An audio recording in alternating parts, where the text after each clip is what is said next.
आगे आ जाते हैं 8वीं अनुसूची में। कौन सी में? 8वीं अनुसूची भाषा से संबंधित है। इसमें 22 भाषाएं हैं।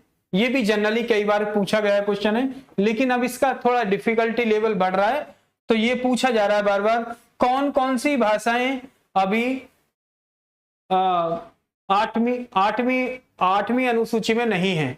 तो आप इसको ध्यान रखेंगे, इसको एक बार रीड कर लेंगे कि कौन कौन सी भाषाएं, मोटा मोटी याद कर लेंगे कौन कौन सी भाषाएं। ठीक है, 22 भाषाएं हैं। उसके बाद 9वीं अनुसूची, अब इसको ध्यान रखेंगे। कई बार आपने आरक्षण के दौरान ऐसी, जब आरक्षण की मांग उठती है राजस्थान में, हरियाणा में, या किसान आंदोलन हुआ था उसमें भी ये बात आई थी कि केंद्र सरकार कोई कानून बनाए और उस कानून को 9वीं अनुसूची में डाल दो। 9वीं अनुसूची में डालने का मीनिंग है कि उस कानून पर सुप्रीम कोर्ट से बचा जा सकता है, जुडिशियल रिव्यू से बचा जा सकता है, कोर्ट के चैलेंज से बचा जा सकता है।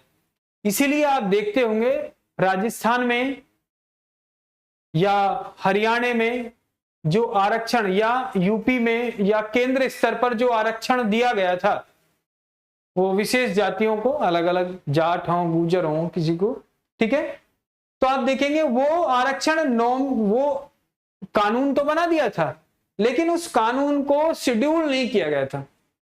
अब वो चैलेंज हो गया तो उन्होंने वो हटा दिया। ठीक है, तो इसलिए कई बार जो 9वीं अनुसूची है, आप ध्यान रखेंगे, ये भूमि सुधार और जमींदार, जो जमींदारी प्रथा थी उसको खत्म करने के संदर्भ में जाना जाता है। तो आप ध्यान रखेंगे इसको। हालांकि अगर समझने वाली बात है तो एक ही भाषा में ऐसे समझेंगे कि 9वीं अनुसूची का उपयोग केंद्र व राज्य सरकार जुडिशियल रिव्यू और कोर्ट के चैलेंज से बचने के लिए करती हैं। जैसे कोई भी कानून बनाया और उसको 9वीं अनुसूची में डाल दिया, तो उस पर जुडिशियल रिव्यू या कोर्ट का चैलेंज नहीं हो सकता। ठीक है।